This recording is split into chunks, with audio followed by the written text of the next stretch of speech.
समाप्त हो जाता है, तो ऐसा लगता है अब जीना बेकार है।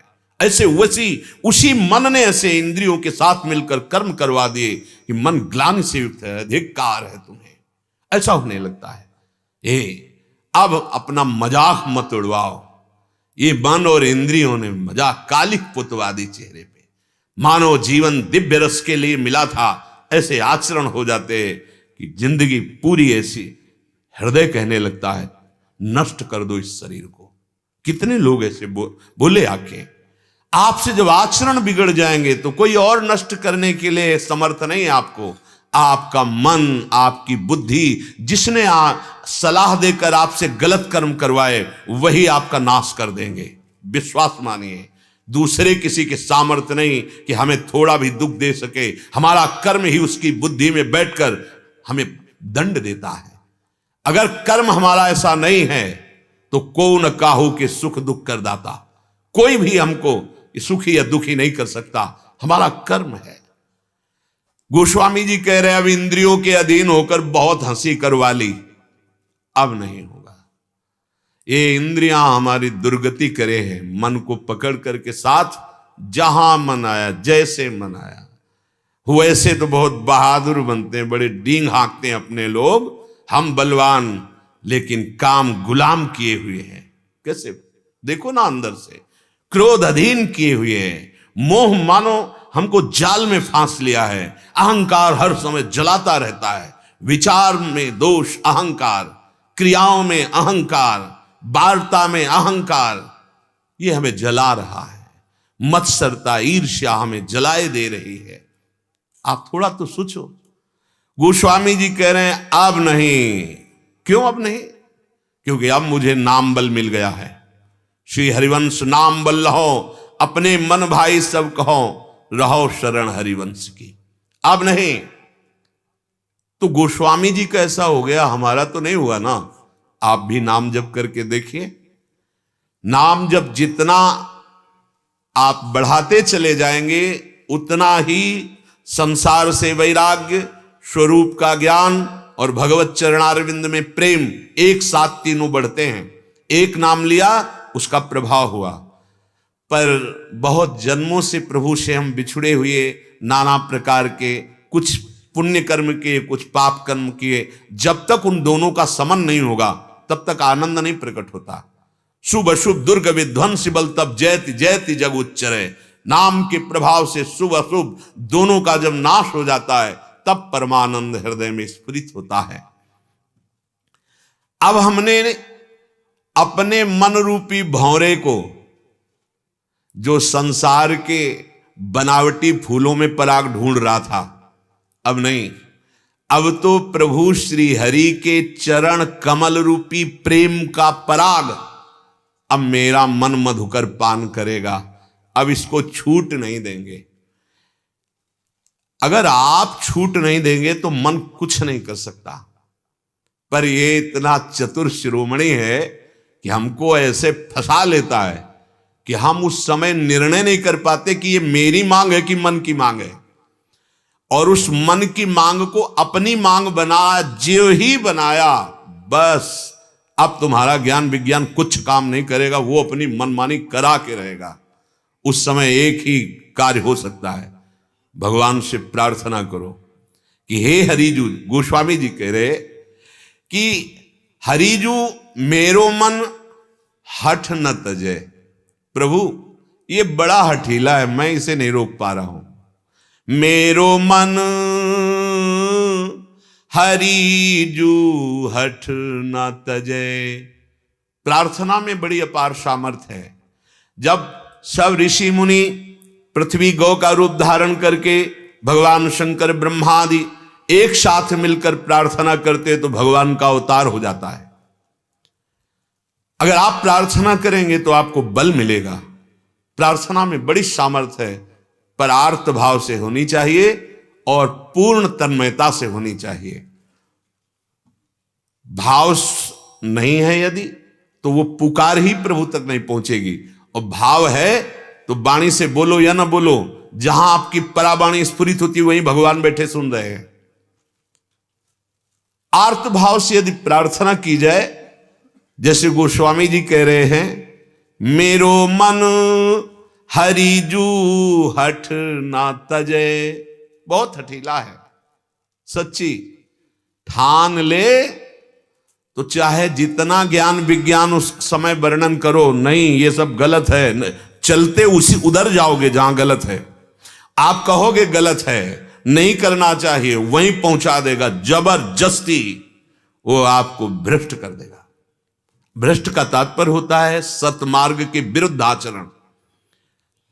नाम जप में बड़ी सामर्थ्य है।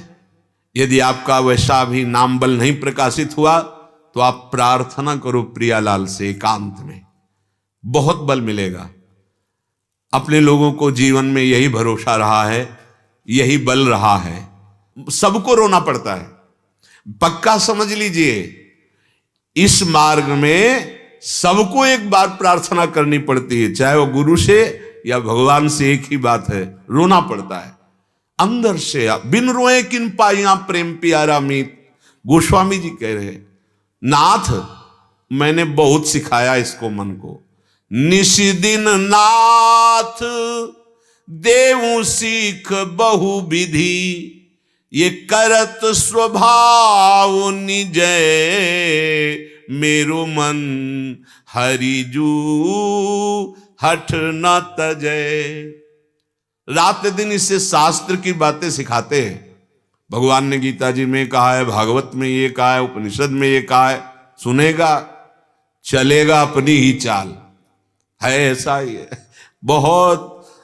बस ये समझ लीजिए जंगली बैल है एकदम, ये बिना नाथ का। जंगली इसलिए कि उसमें नाथ नहीं पड़ी, नाथ वाला तो शासन में रहता है। ये जंगली बैल की तरह मन है, जिधर मुंह उठाया भाग पड़ा, साधक पछताता रह जाता है। और अगर इसको रोका जा सकता है तो नाम जप और भगवत प्रार्थना। बहुत कृपालु भगवान है। आज तक देखा है जहां ये लग रहा है कि हमसे नहीं बनेगा, वहां ऐसे होकर के तो बना बनाया दिखाई। कई बार ऐसा देखा गया है कि मैं हार रहा हूं, तत्काल एक प्रकाश हुआ और मार्ग दिखाई दिया, यहां कदम रखो, यहां से चलो। अंदर से जुड़े रहो प्रभु से, अंदर से बात करो प्रभु से, वो संभालेंगे। गोस्वामी जी कह रहे हैं, रात दिन निस्दिन नाथ देव सिख बहुविधि।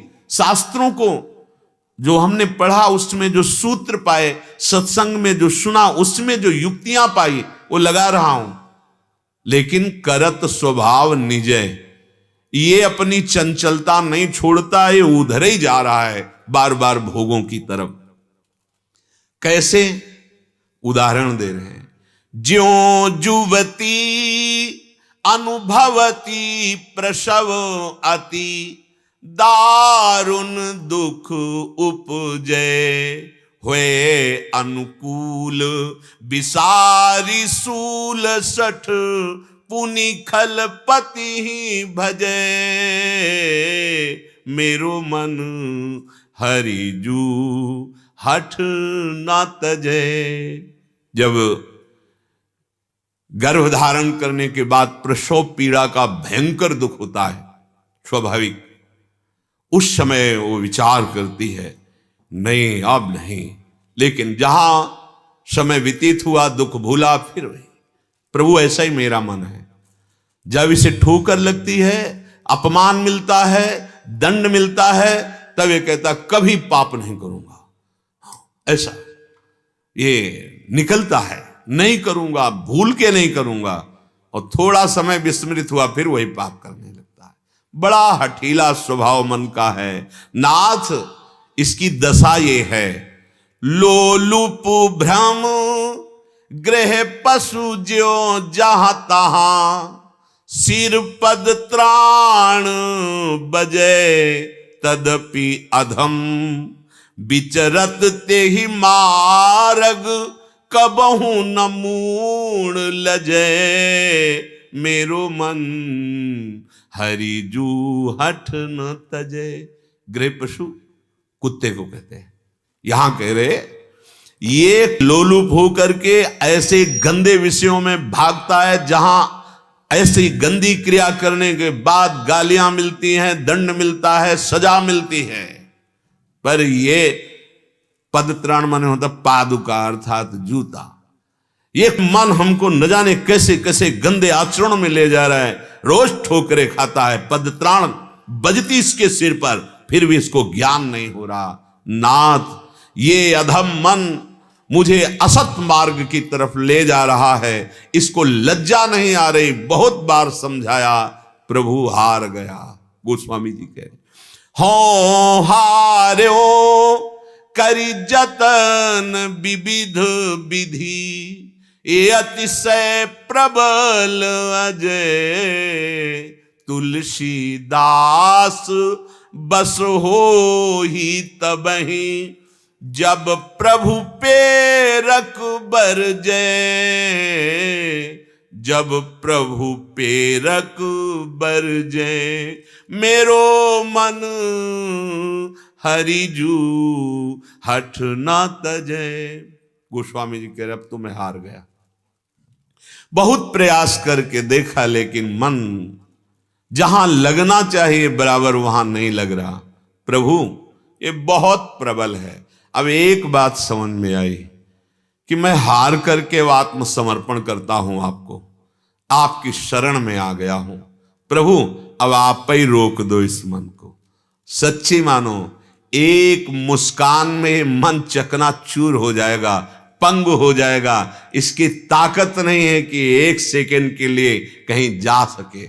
जैसे गीले गुड़ में चींटा फंस जाए, अब वो ज्यादा उपाय करेगा, टांग टूटेगी, निकल नहीं सकता वो।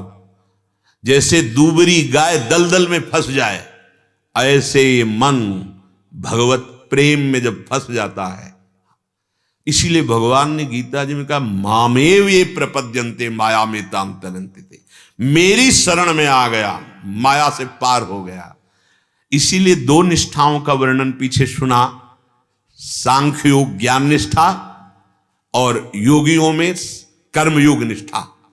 लेकिन ये भगवन निष्ठा, ये कृपा का मार्ग है। एक बार पूज्यपाद श्री उड़िया बाबा जी महाराज हमारे ब्रजमंडल के महान रस में डूबे हुए पूज्य पंडित बाबा, उनके पास गए, पंडित रामकृष्ण बाबा, उनसे मिलने के लिए गए। बाबा ने देखा ब्रह्माकार वृत्ति हर समय उड़िया बाबा की रहती थी, और प्रियालाल के प्रेम में हर समय डूबे रहते थे बाबा, पंडित बाबा। दोनों महापुरुष अपनी अपने मार्ग की ऊंचाई पर गए, बैठ गए। चर्चा होगी जब महापुरुष मिलेंगे। तो पंडित बाबा से पूछा कि वस्तु की प्राप्ति का क्या उपाय है। सूर्या बाबा ने कहा, बोले आप ही बताओ महाराज, क्योंकि जो भक्त होता है वो दैन्य होता है। चाहे जितनी ऊंचाई में हो, जितना ऊंचा होगा उतना ही दैन्य होगा। उन्होंने कहा, हम तो यही समझा अपनी इंद्रियों को जीत कर, मन को जीत कर अपने स्वरूप में स्थित हो जाए। बोले लगता है बाबा गंगा किनारे से आए हो। बोले हाँ, आए तो गंगा किनारे से। बोले वृंदावन धाम है, यहां तो सिर्फ कृपा काम करती है। बाबा ने कहा यहां सिर्फ कृपा काम करती है। रो रो करके प्रियालाल से कृपा की याचना करे और वो स्वयं मन में आके बैठ जाए, वो बुद्धि में आके बैठ जाए, वो चित्त में आके बैठ जाए, वो अहम में आके बैठ जाए। यहां वस्तु की प्राप्ति ऐसे होती है। देखो, एक ज्ञान की चरम सीमा में पहुंचे हुए महापुरुष और एक प्रेम मार्ग में। ये जो प्रेम मार्ग है, इसमें आंख मूंद के दौड़ने पर भी गिरने का भय नहीं, क्योंकि ऐसे भगवान रखते हैं। अगर हमसे चूक हो जाती है तो हमारे स्वामी हैं, वो हमें संभाल लेंगे। लेकिन अभी पीछे आपने सुना कर्मयोग, ज्ञान योग, इनमें साधक जो करेगा उसका फल मिलेगा। इसमें है कि जैसे गोदनामा, कमाई 1 रुपए की नहीं हुई और पूरी अरबों की संपत्ति उसके नाम हो गई, क्योंकि उसने उनको स्वीकार कर लिया, गोदनामा में ले लिया। शरणागति का मतलब है पूर्ण समर्पण, इसी से भगवान संपूर्ण ज्ञान, वैराग्य, भक्ति, ऐश्वर्य, माधुर्य सब कुछ उसके हृदय में प्रकाशित कर देते हैं। ये बहुत एकांतिक मार्ग है, ये बड़ी कृपा से प्राप्त होता है, क्योंकि कृपा का मार्ग है। गोस्वामी जी के मैं हार गया, जतन कर करके हार गया, ये बहुत प्रबल है मन, हे प्रभु अब आपको समर्पित करता हूं। तनुवांग मनोभिरमलई सोहम तवैवाश्रिता। ये शरीर, ये मन, ये वाणी और मैं स्वयं अब आपको समर्पित हूं, अब संभाल लेना मन को। ये बहुत सरस, बहुत सहज और निश्चित परम लाभ भगवत प्राप्ति कराने वाला मार्ग है। इसमें साधक का पक्ष नहीं होता, इसमें साध्य की कृपा का पक्ष होता है, इसलिए हमें जीत ही जीत मिलेगी, इसमें हार के चांस ही नहीं है। शरणागति में बिल्कुल नहीं। नामे भक्ता प्रणश्यति। देवर्षि नारद जी ने श्रीमद् भागवत में वर्णन किया है कि धर्म कर्म करने वाले का यदि कहीं मार्ग फिसल गया, भ्रष्ट हो गया, तो वो हो गया। लेकिन यदि जो नाम जप शुरू किया है, भगवत भजन शुरू किया है, अभी कोई सिद्धि, कोई परिपक्व अवस्था नहीं है, शरीर छूट गया या वो गिर गया, तो क्या होगा? बोले श्रीमान कुलवानों के यहां उसको जन्म होगा, वो ऐसे कर्म या अन्य साधनों को करने वाले की तरह भ्रष्ट या पतित नहीं हो जाएगा, उसको ऐसा अवसर मिलेगा जहां से भजन रुका था वहीं से भजन प्रारंभ होगा और वो निश्चित परिपक्व अवस्था को प्राप्त हो जाएगा। जैसे श्री भरत जी महाराज से चूक हो गई, हिरण में ममता कर बैठे, भगवत भाव नहीं किया, तो हिरण की ममता कारण हिरण बने, लेकिन हिरण बन करके क्या किया? आप भागवत में पढ़ के देख लो, उसी गंडकी नदी में शरीर को खड़ा किया और वही मंत्र जो जपते थे, उसी मंत्र और नाम का जप करते हुए हरी घास भी चरने से अब डर लगने लगा कि कहीं ममता ना हो जाए। तो अगला जन्म किनका हुआ? महाराज जड़ भरत का, जो ज्ञान की 5वीं भूमिका में, जन्म से ही 5वीं भूमिका में। ये देखो क्या हुआ, वहां ममता से लेकर यहां ज्ञान की 5वीं भूमिका तक जो स्थिति आई वो केवल कृपा से आ गई। नामे भक्ता प्रणश्यति। भजन जो है, भगवद आश्रय जो है, शरणागति जो है, इसमें कभी नाश नहीं हो सकता, इसमें कभी पतन नहीं हो सकता। जैसे आपने पीछे सत्संग में स्मरण कीजिए, अल्लाह जी और कोल्ह जी का चरित्र सुना था। पूर्व में वैराग्य लेकर संत भाव से भजन कर रहे थे, जंगल में बहुत सुंदर जहां वृक्ष वाटिका आदि थे, वहां देखा है कि राजा की पूरे परिकर सहित समाज उतरी, वहां बहुत शिविर लगे। अब वो वहीं थे, वो देख रहे थे सुंदर स्त्रियां, सुंदर भोग विलास, सब ऐसे आनंद, लौकिक विषय आनंद। उनके मन में आया कि बचपन से भगवत मार्ग में चला, कष्ट ही कष्ट सहता रहा, इनका जीवन बड़ा आनंदमय है, कभी भी भ्रम हो सकता है, ये माया धूल फेंक सकती है किसी को भी। इसीलिए शिव विरंचिका मोह को है बपुरान। अहंकार न करे, घमंड न करे कि हम बहुत आगे निकले हुए, नहीं नहीं, शिव विरंचिका मोहई। अपने तो अज्ञानी हैं, ज्ञानी नाम अपचेतांश देवी भगवती हिस्सा बलादा कृष्ण मोहाय महामाया प्रेक्षति।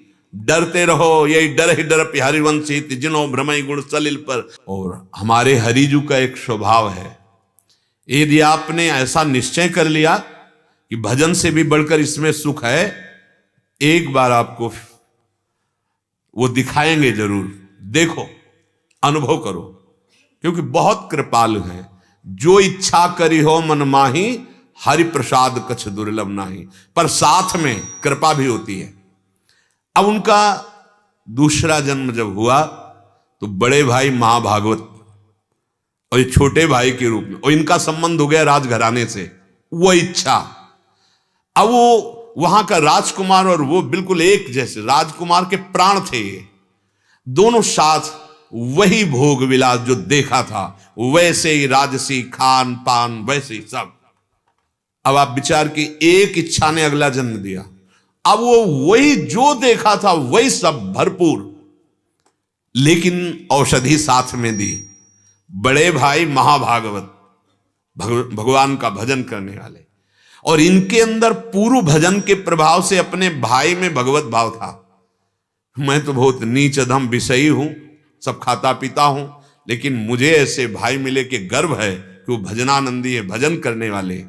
ज्यादा टिकते नहीं थे पास, जहां दिखाई दे प्रणाम के, लेकिन अंदर से मानते थे कि मैं बहुत सौभाग्यशाली, मुझे ऐसा भाई मिला। एक दिन बड़े भाई बोले कि ए भाई, ये तुम्हारा जीवन देखकर हमारा हृदय जलता है कि तुम तो अपना सर्वनाश कर रहे हो, चलो हमारे साथ चलो आज और द्वारिकाधीश के दर्शन करो। वो इतनी श्रद्धा रखते थे, आज तक कभी आज्ञा नहीं की थी भाई ने, वो टालने वाले नहीं थे, इतनी श्रद्धा थी जी। पीछे चल दिए, मंदिर में गए, दर्शन कर रहे हैं तो बड़े भाई पद गा के सुनाया। ऐसा है, ठाकुर जी के दर्शन करने जाए, कोई पद आता हो तो गुनगुना कर वो सुन लेंगे, बहुत धीमे के स्वर में सुन लेंगे, चाहे उच्च स्वर से सुनाओ चाहे धीमे स्वर से सुनाओ, जरूर गाना। जिससे हमारे राजाधिराज हैं श्यामा श्याम, हम जब पद गाते हैं तो मुस्कुरा देते हैं। हाँ, उनका यश गा के सब उन्होंने सुनाया। और छोटे भाई से कहा, ए भाई सुनाओ ना, तुम भी कुछ सुनाओ। हम क्या सुनाए, हम तो आपकी कृपा से केवल दर्शन पा रहे, नहीं तो हम तो विषयी हैं, अधम हैं, हम तो नीच हैं, प्रभु के सामने खड़े होने लायक नहीं। कितनी बढ़िया, देखो अंदर वृत्ति कितनी बढ़िया है, ये पूर्व भजन का प्रभाव। बोले नहीं कुछ सुनाओ तो उन्होंने ब्रज लीला संबंधी पद सुनाया। वो ब्रज लीला प्रभु को बहुत, क्योंकि प्रेममयी लीला, भगवान द्वारिकाधीश बोल पड़े, वाह वाह वाह। सबने सुना कि मंदिर से आवाज आई, ठाकुर जी बोले, और अपने पार्षद से कहा, ये हमारी माला और ये प्रसाद वो पीछे जो खड़े हैं भगत जी के पीछे, उनको दे दो जाके। वो आए और कहा, भाई ये आपको। बोले नहीं, भैया के लिए भेजा होगा, मैं तो अधम नीच, भला इसका अधिकारी मैं नहीं, मेरे भाई बाल्यावस्था से भजन कर रहे हैं, मैं तो कुमार्गामी हूं। नहीं नहीं, प्रभु ने आपको कहा है, आपको देने के लिए। बड़े भाई के मन में आया कि ऐसा क्या, हम तो जानते हैं हमारा भाई कैसा है, इतने दिन पद सुनाया, कभी वाह वाह प्रभु ने नहीं कहा, और ये ऐसे आचरण वाला प्रभु इसको प्रसाद दे रहे हैं। बार बार वो कह रहे हैं कि भैया को दीजिए, वो पुजारी जी कह रहे नहीं, ये आपके लिए भेजा।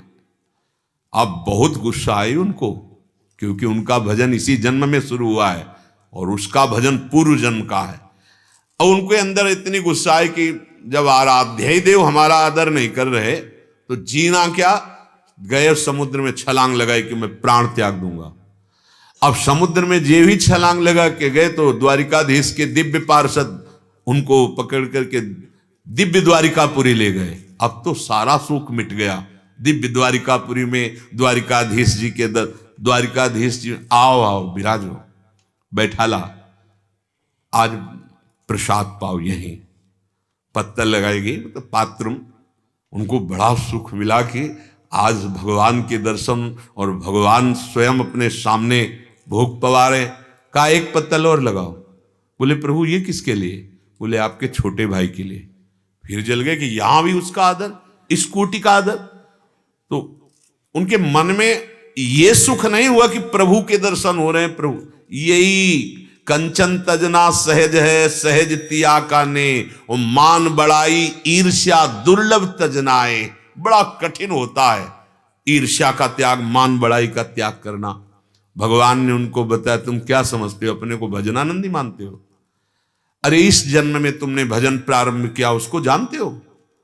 वो मेरा परम प्रिय भक्त है। उसके हृदय में एक इच्छा आ गई थी, राज वैभव के भोगों को देखकर ऐसा लगा कि भजन से बढ़कर इसमें सुख है। वही दिखाने के लिए हमने उसको राज परिवार से संबंधित करके दिखाया, लेकिन वो ऐसा नहीं, बहुत श्रेष्ठ भजनानंदी है। अब उनको ये ज्ञान हुआ कि मैं जिसको समझ रहा था आचरणहीन है। नामे भक्ता प्रणश्यति, आपने 100 बार नाम लिया है तो अब 101 से शुरू होगा, 99 से नहीं। ये भजन कभी नष्ट होने वाला नहीं। इसीलिए आत्मसमर्पण प्रभु को, उनके नाम का निरंतर जप, उनके भरोसे में इससे बड़ा कोई साधन नहीं है। भगवान करुणा करके अर्जुन जी को उपदेश कर रहे हैं, जो अपना है, अपने में है, अभी है, उसकी प्राप्ति में कोई कठिनता नहीं है। ध्यान दीजिए, कल चर्चा हुई थी, किसी को बुरा नहीं समझना, किसी का बुरा नहीं चाहना, किसी का बुरा नहीं करना, प्रारंभ हो गया अध्यात्म मार्ग। किसी का बुरा नहीं समझना, ये बहुत बुरा आदमी, बहुत ऐसे। किसी का बुरा नहीं चाहना। किसी ने प्रश्न किया था कि हम तो बहुत अच्छे आचरण करते हैं और हमको बहुत दुख दिया, तो जिन लोगों ने दुख दिया उनका बुरा कब होगा, कब वो दंड भोगेंगे? ये हमारा अध्यात्म सिद्धांत नहीं है। करत जे अनुशहन निंदक तिन्हु पे अनुग्रह। अध्यात्म कहां से शुरू होता है? अध्यात्म का तात्पर्य क्या होता है? इस संसार चक्र से मुक्त होना और महासुख में डूब जाना। यही तो तुम चाह रहे हो कि मरूं ना और परमानंद में डूबूं। यह अध्यात्म आपको प्रदान करेगा। प्रकृति से आपको ऐसी स्थिति प्राप्त होने वाली नहीं। चाहे असंख्यों रुपया जमा कर लो, सोने चांदी के भवन भर लो, फिर भी भय, चिंता, शोक और मृत्यु, इससे तुम्हें कोई नहीं बचा सकता। इसे बचा सकता है तो अध्यात्म। शुरुआत कहां से होती है? किसी को बुरा ना समझे, किसी का बुरा ना चाहे, किसी का बुरा ना करे, तो आरंभ हो गया मार्ग, भगवत मार्ग। जब हम कहते हैं भगवत प्राप्ति बहुत सहज है, तो लोग कहने लगते हैं कि ये तो भगवत प्राप्ति को ऐसा वर्णन करते हैं, बहुत सहज। अरे बहुत कठिन है भगवत प्राप्ति। फिर समझिए, जो अपना है, जो अपने में है, जो अभी है, उसकी प्राप्ति में कोई देरी नहीं प्यारे। जो अपना नहीं है, जो अपने में नहीं है, जो अभी नहीं है, वर्तमान में भी, क्योंकि ये परिवर्तनशील है। ये शरीर, ये संसार, ये भोग ना पहले थे ना बाद में रहेंगे, तो बीच में केवल भास रहे हैं, हर समय नष्ट हो रहा है। इनकी आसक्ति छोड़ना कठिन है, भगवत प्राप्ति कठिन नहीं है। विश्वास मान लीजिए, ये अध्यात्म परमार्थ की बात कह रहा हूं। भगवान की प्राप्ति कठिन नहीं है, इस संसार शरीर के राग को मिटाना कठिन है। इसीलिए परिणाम को कह दिया जाता है भगवत प्राप्ति कठिन है। लेकिन ऐसा कहने से एक निराशा पैदा होती है, भगवत प्राप्ति बहुत कठिन, हम तो गृहस्थ हैं, हम तो अमुक हैं, हम भगवत प्राप्ति कहां, ये तो योगी मुनियों के लिए। नहीं, भ्रम में मत रहना। यहां है, अपने हैं, परम प्यार करने वाले प्रभु मुझे बहुत प्यार करते हैं, उनकी प्राप्ति के लिए दुर्लभता मत लाइए। संसार का राग छोड़ना, जो भगवान कह रहे हैं, सबकी ममता ताग बटोरी, मम पद मन ही बांध बरडोरी, ये बहुत कठिन है। घर परिवार छोड़ दिया, वेश परिवर्तन कर लिया, सब कुछ ठीक है, लेकिन शरीर का राग नहीं छोड़ पा रहे। इंद्रियों का भोगों से संबंध छोड़ दिया, पर उसमें सुख है ये भाव नहीं छोड़ पा रहे। अब भगवत प्राप्ति कठिन है। अगर कहीं गुरु कृपा से ये राग मिट जाए, हमारा चिंतन ठीक हो जाए, तो आप खुद देखेंगे कि मंद मंद मुस्कुराते हुए ये श्यामा श्याम यहीं बैठे हैं, यहीं हृदय देश में ही हैं। बस आवश्यकता है सब संबंधों की, हाँ, जो वृत्तियां हैं उनको समेट ली जाए। सबकी ममता ताग बटोरी, मम पद मन बांध बर डोरी। एक अहमता ममता ये जग में दुखदाई, ये जब श्री जी की ओर लगे तो होत परम सुखदाई। जहां हमारा अहम श्री जी के चरणों में समर्पित हुआ और हमारा प्यार ममता लाडली जी के नाम रूप चरणारविंद से हुई, उसी क्षण किसी से प्रश्न नहीं करना पड़ेगा, स्वामिनी जो स्वयं प्रकाशित हो जाती है। श्री राधिका स्फुरत में हृदय केल सिंधु, हृदय रूपी सिंधु में ही वो अपनी केली का विस्तार कर देती हैं, लीला का विस्तार कर देती हैं। भगवत प्राप्ति बहुत ध्यान से सुनोगे तो आप समझ पाओगे, नहीं तो संशय हो जाएगा। कुछ करने से नहीं होती। अब प्रायः सिद्धांत में ही वर्णन होता है, ये करो ये करो ये करो तो भगवत प्राप्ति हो जाएगी। तो क्या वो झूठे हैं? नहीं, परम सत्य है। भगवत प्राप्ति कुछ करने से नहीं होती। तो फिर इसका भाव क्या है? एक जगह वर्णन किया जाता है ये करो, ये करो, ये करो, ये ना करो, ये ना करो, ये ना करो, तो ऐसा आप चलोगे तो आपको भगवत प्राप्ति हो जाएगी। और एक जगह यहां कहा जा रहा है कि भगवत प्राप्ति किसी क्रिया से नहीं होती, क्योंकि क्रिया प्रारंभ होती है और अंत होती है। तो प्रारंभ और अंत वाली क्रिया से अनंत महिमाशाली अनादि प्रभु का कैसे अनुभव हो जाएगा? फिर क्या रहस्य है? रहस्य आंतरिक ये है कि यदि आप साधना नहीं करोगे तो करने का वेग है, वो आपसे करवाएगा। साधन नहीं होगा तो आपसे पाप करवाएगा, अधर्म करवाएगा। जैसे जैसे अधर्म पाप होगा आपका हृदय मलिन होता चला जाएगा। हृदय का मतलब दर्पण, शीशा। शीशे के ऊपर जितनी गंदगी लगती चली जाएगी आप देख ही नहीं पाएंगे अपने स्वरूप को, जान ही नहीं पाएंगे। अगर शीशा साफ हो तो एक सेकंड में ऐसे देखते ही दिखाई देता है रूप कैसा। ऐसे हृदय रूपी दर्पण साफ होगा तो आपको दिखाई देगा कि प्रभु विराजमान है, हृदय में प्रभु विराजमान है। जितना हमारा सुंदर साधन होगा उतना ही असाधन हमसे छूट जाएगा। असाधन जहां छूटा और साधन बिल्कुल शास्त्र प्रमाणित हुआ तो उसी प्रकाश में आप देख पाएंगे अहंकार सकिल गया प्रभु के चरणों में।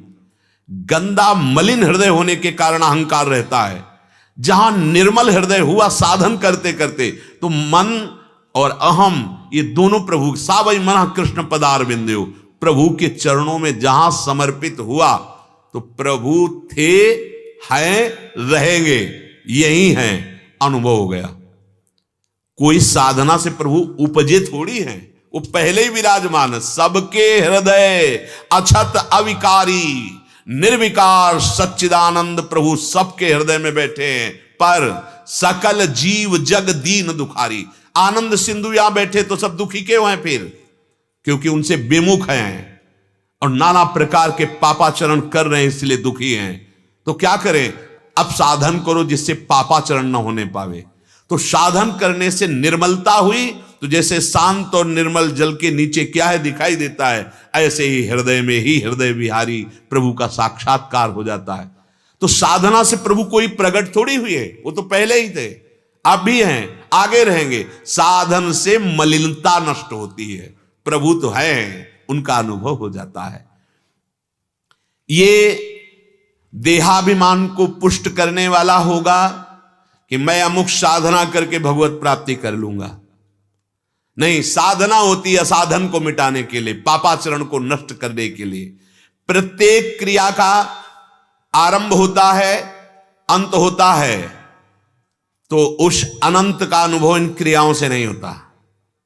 इसीलिए कहा गया है कृपा कृपा, मोक्ष मूलम गुरु कृपा, भगवत साक्षात्कार गुरु कृपा।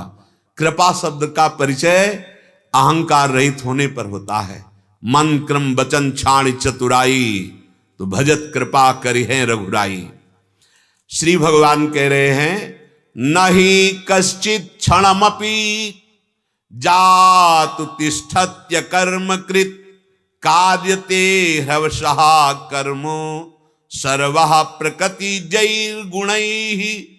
हे अर्जुन, कोई भी मनुष्य किसी भी अवस्था में क्षण मात्र भी कर्म किए बिना नहीं रह सकता, क्योंकि प्रकृति के परवश होकर सब प्राणियों से प्रकृतिजन्य गुण कर्म करवा ही लेता है। बहुत ध्यान देने योग्य विषय। चाहे कर्मयोगी हो, ज्ञान योगी हो या भक्ति योगी हो या कोई भी साधना मार्ग में हो, कर्म किए बिना नहीं रह सकता। नहीं कश्चित क्षणमपि, एक क्षण भी तुम कर्म किए बिना नहीं रह सकते। बड़ा भगवान सुंदर यहां संकेत कर रहे हैं। कश्चित क्षणम जातु, 3 शब्दों का प्रयोग किया।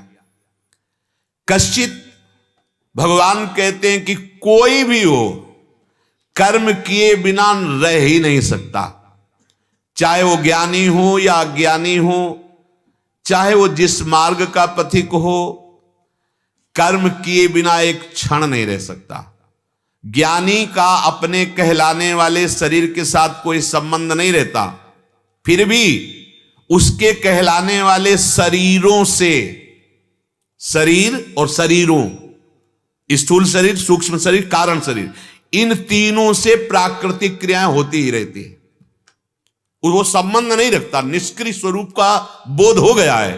पर ये प्रकृतिजन्य रचना जो स्थूल शरीर, सूक्ष्म शरीर, कारण शरीर, इनमें क्रियाएं होती रहती है। एक क्षण भी नहीं बिना क्रिया के कोई रह सकता। क्षणम, भगवान कहते हैं कि जैसे प्रगट में हरदम कर्म हो रहा है, तो उसमें मान रहे हैं कि हमसे कर्म हो रहा है, पर जब हम कर्म नहीं कर रहे होते तब भी कर्म हो रहा है। एक क्षण के लिए भी आप शांत नहीं हैं। देखो आपका मन चल रहा है, आप हाथ पैर ऐसे रखे बैठे हैं, आप लेटे हैं, आप सोच रहे हैं कि मैं कोई कर्म नहीं कर रहा इसलिए इस समय अक्रिय हूं। नहीं नहीं, आप क्रियावान हैं। आपका मन देखिए, आपकी बुद्धि देखिए, आपका चित्त देखिए, आपकी इंद्रियां देखिए। स्थूल शरीर क्रिया से रुका हुआ दिखाई दे रहा है, लेकिन हरकतें हो रही हैं शरीर में, चेष्टाएं अंदर अंतःकरण में। बहुत सुंदर बात। इसी क्रिया को अगर सार्थक कर ले तो अपने अक्रिय स्वरूप को जान जाएगा, निर्विकार स्वरूप को जान जाएगा। जागृत अवस्था में स्थूल क्रियाएं तो सबको दिखाई देती है, पर स्वप्न में भी क्रियाएं होती ना। स्वप्न में केवल एक मन होता है और कुछ नहीं होता। स्वप्न में एक मन ही माया के पर्दे पर पूरी रचना करता है। त्रिगुण पर्दा, भयावह स्वप्न, भोग का स्वप्न या भक्ति का स्वप्न, सतोगुण, रजोगुण, तमोगुण, ये पर्दा है माया का। उसी पर्दे में मन ही मित्र बन जाता है, मन ही शत्रु बन जाता है, मन ही भोग बन जाता है, मन ही भोगने वाला बन जाता है, मन ही मरने वाला बन जाता है, मन ही मारने वाला बन जाता है। कुछ नहीं होता एक मन के सिवा। योग वासिष्ठ में वर्णन है, मन के सिवा कुछ नहीं होता। और अष्टावक्र गीता में भी अष्टावक्र जी ने ये वर्णन किया। एक बार महाराज जनक जी ने स्वप्न देखा कि उनका राज्य छिन गया है, कई दिनों से उनको भोजन नहीं मिला। भूख से व्याकुल होकर के उन्होंने भिक्षा मांगी, उसमें कुछ दाल चावल मिला। उसको एक मिट्टी के हांडिया में उपले बिन करके उसको पकाया। अभी वो पूरी पक ही नहीं पाई थी कि दो सांड लड़ते हुए आए और वो फूट गई और सब मिट्टी में बिखर गई। भूख से व्याकुल होकर के वो पुकार पड़े, अब क्या करूं? आंख खुल गई तो देखा रात सैया पर पड़े हुए, अभी तो थोड़ी देर पहले ही सुंदर सुंदर व्यंजन पाए थे। ये क्या था? ये सत्य कि वह सत्य जो अभी देख रहा था वो सत्य था, या ये इतनी व्याकुलता हुई कि जब जगे तो देखा राजमहल पे शैया पे। अभी मैं भूख से व्याकुल हो रहा था, अभी ये दृश्य आया तो ये सत्य था, ये या सत्य। सभा में गए, बड़े बड़े विद्वान ज्ञानी जनों के बीच में प्रश्न किया, यह सत्य कि वह सत्य। अब थोड़ी व्याख्या कर देते तो उसका, पर वो केवल इतना ही बोलते थे। अष्टावक्र के पिताजी भी थे, वो वहां नियम रख दिया गया था, जब तक प्रश्न का उत्तर नहीं होगा महल से कोई बाहर नहीं होगा। हर सुविधा होगी पर घर तभी जा सकता है जब प्रश्न का उत्तर हो। यह सत्य कि वह सत्य, कोई उत्तर नहीं। एक बार खेल खेल में अष्टावक्र जी को बालकों ने कह दिया कि बहुत चतुर और विवेकवान बनते हो तो अपने पिता को मुक्त करवा के लाओ ना, महाराज जनक जी के आए। तो वो माता के पास गए, कहोड़ मुनि इनके पिता का नाम था। उन्होंने कहा कि हमारे पिता को कोई नजरबंद की हुई है, किस कारण? बोले बस चर्चा मत करो। उनको लगा बेटा है वो भी वहीं, और वहां नियम अगर उत्तर नहीं दिया तो सब सुविधाएं होंगी, सब आपका सम्मान होगा, लेकिन आप घर नहीं जा सकते। अष्टावक्र जी ने कहा मां विश्वास करूं, मैं पिता को सादर लेके आऊंगा, आप मुझे आदेश करो। वो 8 जगह से टेढ़े थे और पिता के हिसाब से पिताजी वेदों का गान कर रहे थे तो उनके उच्चारण में स्वर भंग हो गया वैदिक सिद्धांत से।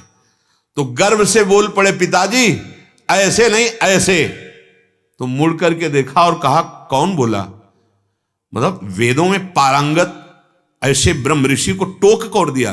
बोले आपका पुत्र बड़ा टेढ़ा है, मतलब अभी गर्भ में ही हमको उपदेश देने लगा। एकदम आवेश आया और भगवत लीलावत उन्होंने ऐसा कहा तो 8 जगह से टेढ़ा हो। अब 1-2 झटका कोई मारता हो तो स्वरूप बदल जाता है। 8 जगह से टेढ़े, जीव सभा में गए तो सब एकदम हंस पड़े, नवीन अवस्था और 8 जगह से टेढ़े। उनका हमने तो सुना था कि यहाँ ज्ञानियों की सभा बैठती है और मुझे तो केवल चमड़े की पहचान और हड्डियों की पहचान करने वाले लोग दिखाई देते हैं।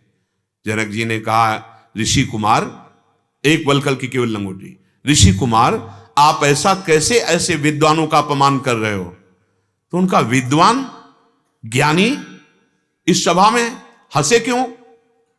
बोले आपकी चाल और आकृति देखकर। हाँ हाँ, तो ढांचा मांस चमड़ा और हड्डियों से ही तो बना हुआ है ना। ज्ञानी की दृष्टि तत्व में होती है या हड्डी मांस और त्वचा में होती है? सब पूरी सभा सन्न रह गई। एक 9 किशोर ऋषि बालक सबके मुख बंद। हाँ बोल जनक, बोल, तेरा क्या प्रश्न है?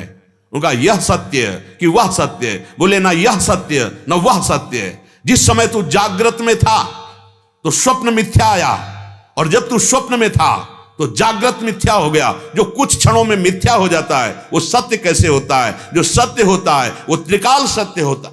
जनक जी खड़े हो गए और हाथ जोड़कर चरणों में और कहा, मैं गुरु रूप से आपका वरण करता हूं। तो उनका जो ब्रह्मबोध है, तो तैयार भूमि है, बस घोड़े की रकाब पर पैर रखकर जितने में घोड़े में चढ़ा जाता है उतने में स्वरूप बोध करवा दूंगा। और जनक जी को करवा दिया। जनक जी जानते हो कौन है? सुखदेव जी के गुरु। अष्टावक्र जी कौन है? जनक जी के गुरु। ये भगवत मार्ग है। स्वीकृति से बहुत जल्दी यहां काम बनता है। अगर हम क्रियाओं से देखें तो हम कभी भगवत प्राप्ति नहीं कर पाएंगे, क्योंकि 3 गुणों का प्रवाह बहता रहता है। जैसे स्वप्न में एक मन के सिवा कुछ नहीं था, वही मन दुख बना, वही सुख बना, वही लाभ, वही हां। ऐसे जागृत में आपका सपोर्ट और मन ये मिलकर के हमको फंसा दिया। सच्ची मानना, जैसे स्वप्न में सैकड़ों लोगों ने हमें घेर लिया और लाठी से पीट रहे हैं, वो सैकड़ों केवल मैं ही मैं था, दूसरा नहीं था प्यारे। वो वस्तुएं, वो पदार्थ, वो सब भय या सुख केवल मैं था मन के साथ और कुछ नहीं। ऐसे ही अंतःकरण का अहम धर्म, देहाभिमान और मन ये मिलकर ये पूरी सृष्टि का भान करा रहे हैं। सत्य कह रहा हूं, यदि जागृत हो जाओ अभी ज्ञान में, तो जो भगवान अर्जुन को कहते मत्तः परतरम नान्यत् किंचिदस्ति धनंजय, मेरे सिवा कोई और नहीं, वासुदेवा सर्वमिति, वही आपको दिखाई देने लगेगा जो गोपी जनों ने देखा। जित देखूं तित श्याममयी। तो भगवान कह रहे हैं कि सुषुप्ति में भी क्रिया होती रहती है। जैसे कल चर्चा में कहा था, आप सोच सकते हैं गाढ़ नींद में क्या क्रिया हो रही है? हम अक्रिय है नहीं। ये कहते हैं ना कि आपने यार जगा दिया कच्ची नींद में, अब अच्छा नहीं लगा हमको, मतलब क्रिया हो रही थी। अभी कच्ची नींद का मतलब अभी नींद परिपक्व नहीं हुई थी, तो क्रिया अगर नहीं हो रही तो परिपक्व कैसे हो जाती? वो जागृत कैसे हो सकता अगर उसमें क्रिया ना होती? बोले मूर्छा में भी क्रिया होती है। अगर मूर्छा में चेतनात्मक क्रिया ना होती तो जागृत ही नहीं होता।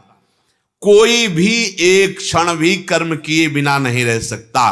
श्री भगवान कह रहे हैं अवसाह, प्रकृति से बला जबरदस्ती उसमें क्रियाएं होती रहती है। प्रकृति अवसाह, प्रकृति के परवश होकर कर्म होते ही रहते हैं। और प्रकृति 3 गुणों से युक्त है, कभी तमोगुण, कभी रजोगुण, कभी सतोगुण। इसलिए कभी भयानक पाप बनता है, कभी थोड़ा पुण्य बन जाता है, कभी थोड़ा भक्ति का भाव आने लगता है, कभी फिर वही भोगों का भाव, वही राक्षस। ये क्रम चल रहा है, क्रम।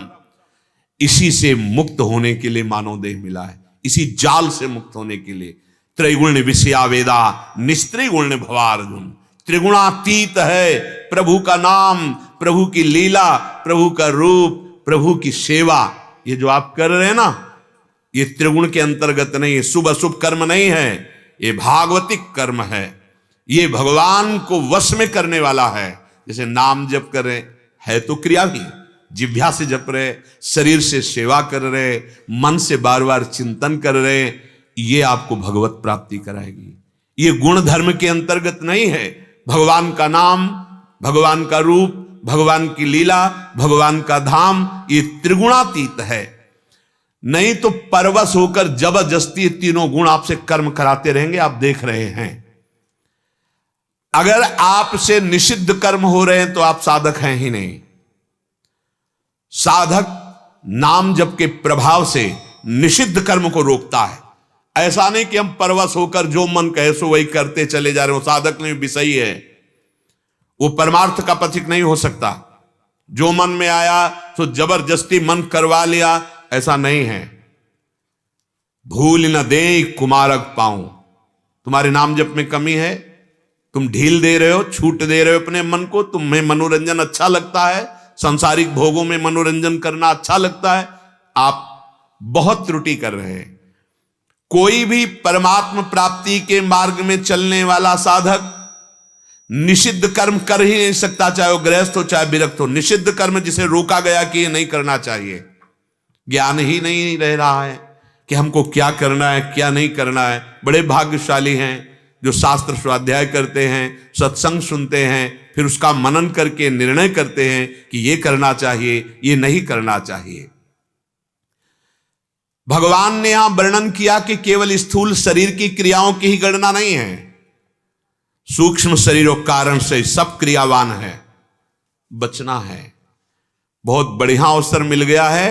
शारीरिक, वाचिक, मानसिक जितनी क्रियाएं हैं, अगर वो भगवत विमुख है तो सब फंसाने वाली हैं, सब दुख देने वाली हैं। इसलिए शरीर को, मन को, वाणी को, स्वयं को प्रियाजू के चरणों में अर्पित कर दो। जो भी कर्म करो प्रियाजू को समर्पण कर दो। राधा राधा राधा वो हमें बचा लेंगे। तेसाम हम समुद्धरता मृत्यु संसार सागरात, बचा लेंगे युगल सरकार। नहीं, कोई बचाने वाला नहीं। हमारे कर्मों में इतना बल नहीं है कि वो हमारे संचित कर्म को भस्म करके, क्रियमाण को निष्फल करके, प्रारब्ध को निष्प्रभावित कर दें। ये केवल लाडली जू की कृपा से। इसलिए सबसे प्रार्थना है, जिनके कानों में शब्द पहुंच रहे हैं, क्यों में वो छोड़ो, भगवद आश्रित होकर राधा राधा राधा जपो। जो भी नौकरी, व्यापार, व्यवहार कर रहे हो वो प्रभु को समर्पित कर दो, इसी जन्म में काम हो जाएगा। ये ऐसा साधन है, आश्रय इसी जन्म में। अगर कहीं कुछ ऐसा, तो फिर जो अगला जन्म होगा बहुत पावर, ऐसे सानिध्य मिलेंगे जिससे निश्चित भगवत प्राप्ति हो जाएगी।